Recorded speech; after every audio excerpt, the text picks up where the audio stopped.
Selamat datang di Lady Magnifica Tell Stories, tempat kita ngobrolin kisah-kisah misteri, sejarah, dan hal-hal luar biasa yang sering bikin kita mikir, jangan-jangan dunia ini jauh lebih aneh daripada yang kita kira.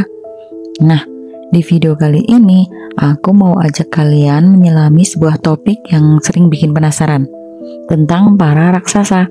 Ya, makhluk besar dengan tubuh menjulang tinggi, kekuatan luar biasa, dan jejak misterius di berbagai belahan dunia. Pertanyaannya, benar gak sih raksasa itu pernah hidup di bumi? Kalau iya, kemana mereka pergi? Dan kenapa di banyak kebudayaan, cerita tentang mereka selalu ada?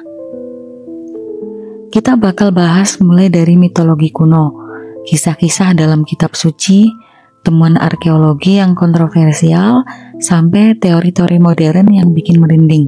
Jadi, siapin pikiran terbuka karena perjalanan kita kali ini bakal panjang dan penuh tanda tanya.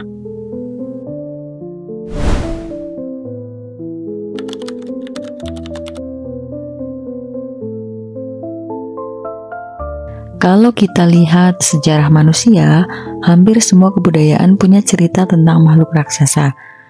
Di Yunani kuno ada gigantomasi, perang antara para dewa Olympus melawan para gigantes, ras raksasa yang lahir dari darah Uranus. Mereka digambarkan punya tubuh menjulang, wajah menyeramkan, dan kekuatan menghancurkan. Dalam mitologi Nordik ada Jotun atau para Giant Frost, makhluk besar yang tinggal di Jotunheim, dunia es dan kegelapan. Mereka sering digambarkan sebagai musuh para dewa Asgard, tapi kadang juga menikah dengan mereka. Bahkan Loki, si dewa penipu, katanya punya darah raksasa. Kalau kita geser ke tanah Israel kuno, dalam Alkitab ada cerita tentang Nephilim. Mereka disebut sebagai anak-anak para dewa yang lahir dari perkawinan antara malaikat yang turun ke bumi dengan manusia. Hasilnya adalah keturunan raksasa yang perkasa, tapi juga membawa kerusakan di bumi. Bahkan di tanah Jawa, kita punya kisah Buto Ijo, sosok raksasa berkulit hijau yang sering muncul dalam cerita rakyat. Mirip dengan Bali, ada Buto Kala, raksasa penguasa kegelapan. Uniknya, walau jarak antara kebudayaan ini ribuan kilometer, pola ceritanya hampir sama. Raksasa digambarkan sebagai makhluk kuat, besar, dan seringkali jadi ancaman buat manusia. Pertanyaannya, kenapa bisa sama? Apakah semua ini cuma imajinasi atau ada sesuatu yang nyata di baliknya?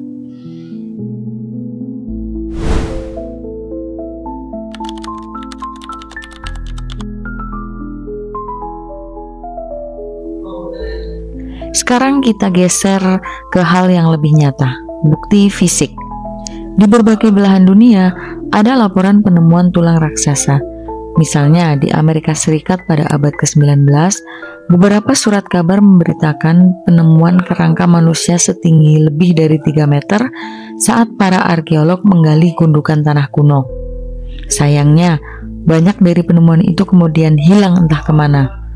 Ada teori yang bilang bahwa Smithsonian Institution sengaja menyembunyikannya karena dianggap bertentangan dengan teori evolusi Darwin. Di India, pernah viral sebuah foto kerangka manusia raksasa yang digali dari gurun. Foto itu ternyata editan, tapi menariknya banyak orang percaya bahwa itu nggak sepenuhnya bohong. Karena mereka yakin ada kerangka sungguhan yang memang disembunyikan. Kalau kita lihat bangunan kuno, ada hal aneh lain. Batu-batu raksasa di piramida Mesir misalnya, atau di Machu Picchu, atau di Baalbek, Lebanon. Bagaimana mungkin manusia biasa di zaman dulu bisa memindahkan batu seberat ratusan ton? Ada yang bilang, itu karena ada tenaga raksasa yang membantu membangunnya. Jadi, walaupun bukti fisik yang benar-benar terverifikasi masih jadi perdebatan, bayang-bayang tentang keberadaan makhluk besar ini terus menghantui.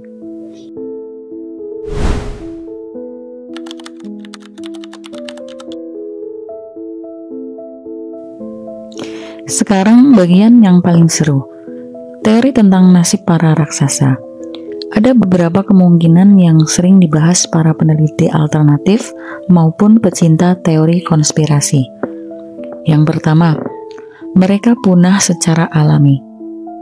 Ada yang percaya kalau raksasa memang pernah ada, tapi sama seperti mamut atau dinosaurus, mereka punah karena perubahan iklim dan bencana alam. Tubuh besar mereka nggak bisa beradaptasi, akhirnya hilang dari bumi.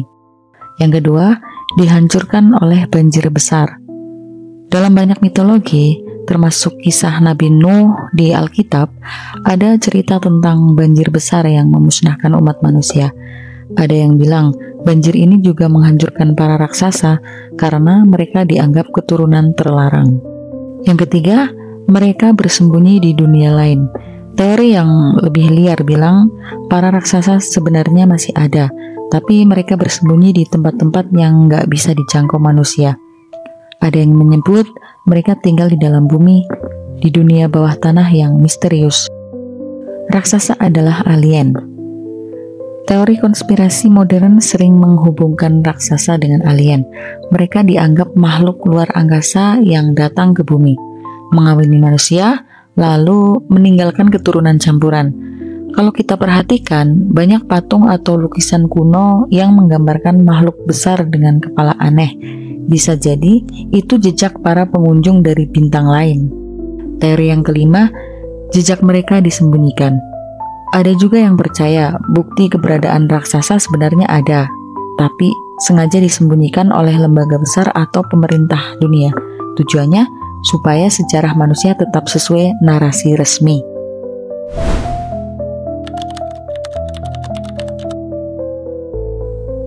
Pertanyaan terakhir, kenapa cerita tentang raksasa nggak pernah hilang?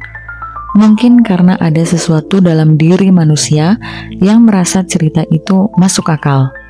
Saat kita berdiri di depan candi raksasa, piramida tinggi, atau batu megalitikum yang seolah mustahil dipindahkan, kita bertanya-tanya, siapa sebenarnya yang membangunnya?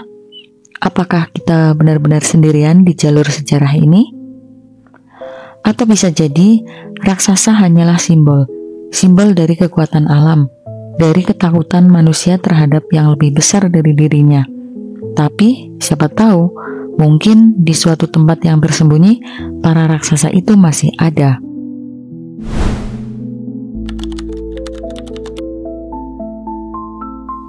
Jadi, apakah raksasa benar-benar pernah hidup di bumi? Atau mereka cuma mitos yang diwariskan turun-temurun?